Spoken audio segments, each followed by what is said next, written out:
What's up, y'all? Welcome back to yourrealestate101.com. Today, we're going to talk about my top 5 things that I think the government did bad during the pandemic. And now we're going to start with number 1. And you know this is real estate related, so number 1 is the moratorium. Now, the problem I have with the moratorium is basically, well, guess what? You know what? They're creating a lot of homeless people.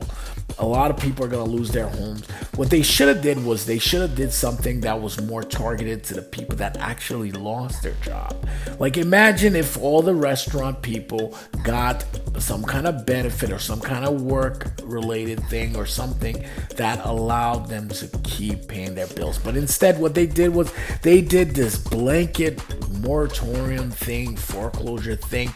Even people who are working, who was making money, they even stopped paying their bills and stuff like that, and that caused more of a problem. So what did they do next? Well, what they did was this: they just went back to the taxpayer and billed the taxpayer people. All the tax people in this country is going to pay for that screw up. Okay, number 2, mask. Early on, I remember when the pandemic was in China, China's president said, listen, you guys would make a great mistake if you don't wear masks. When the virus finally got to our shores, Anthony Fauci, where he would say, don't buy the mask. You don't need it. You don't need it. That's what he said. He told people straight up that you did not need it. Now, the reason why this is a great fumble is because you really did need the mask. And he knew it. He just said that so he can make sure that people didn't go and buy all the masks, so that the mask could go to the healthcare workers who were dealing directly with the patients who had COVID. Now, I understand that was his intention. However, the harm in this was that many in the public stopped trusting. I mean, many did continue to trust him, but I think you know what's going on. A lot of people stopped trusting him. Until this day, you still see this issue going on and on. Okay, number 3, using the pandemic as a political tool. Politicians use this pandemic as a political tool. Mask. Whether you can eat in restaurants or whether you can go into a supermarket with or without mask, vaccines, everything became part of the political, which side you're on. It became politics, which side you're on. What group? Are you red states? Are you blue? Are you red? Or whatever. It just kept going on and on and on. And today we saw a lot of people die because they just wanted to show that they belong to this group or that group. And people died, man. This was a really crazy thing to turn into politics. And you know what the crazier thing is, that even in the past with the Spanish flu and other pandemics, mask was important. That's how things were saved. I don't imagine people use this politically, but a lot of people could be saved. But guess what? A lot of people are not going to be saved because they're still thinking political. They don't want to be part of that side or that side. So the next thing, number 4, unemployment benefits.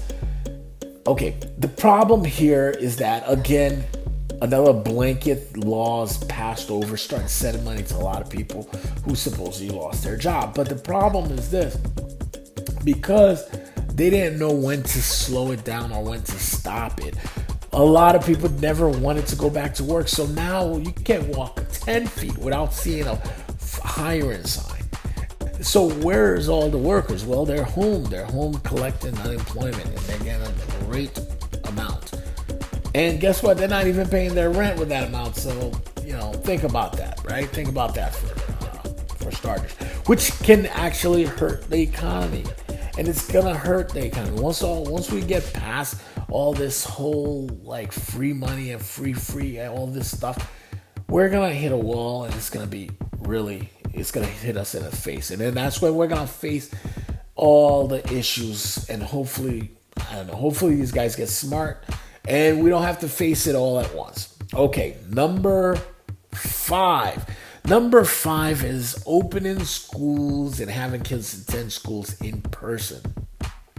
Now, this is new. This is happening right now. But here's the thing.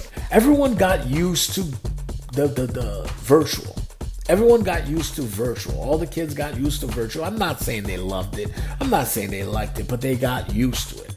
Why not just keep them in the virtual world, develop it a little bit, try to, make the system easier.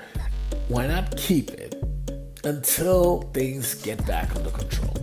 Right now you have this, you have the Delta version of this virus all around, and it's taking people down.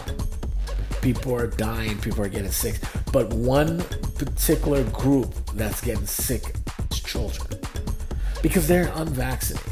They don't have the vaccine, and now you're going to send them all into schools. The teachers are vaccinated. Most of them are, right? And then the next question you got to ask yourself, well, why? What's the rush? Why are they sending the kids back? Well, one reason I thought, possible reason, is that, well, maybe they want the parents to go back to work because the parents are busy watching the kids. Okay, I get that.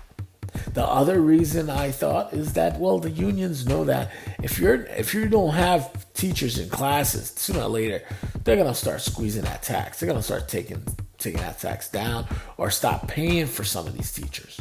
So I think that's where the politics comes back into it. But the main thing that is very concerning is that the kids are going to go back into the schools unvaccinated, and they're just an open target. Now, you might sit here and say, yeah, the kids are supposed to be a little stronger and they can actually handle it. But here's the thing. Do you really want to be the one to, take the chance with your kid? Do you know if it's your kid that's going to survive this experiment? I mean, these politician kids, they're probably, going to places where they can really get the best learning, but at the same time, they're going to be well protected. But the question is this: will your kids be protected? Will you take the chance? Do you feel comfortable letting your kid be the guinea pig to see if it works? And what happens if it does work? People are dying all day long. And it's all stats. Oh, okay, this didn't work. Okay, we'll try something different. But what if it's your kid? That's the part you got to think about. Anyway, well, here, guys, tell me what you think. I would love to know what you think. And don't forget to hit the like button and subscribe. And share this if you like it.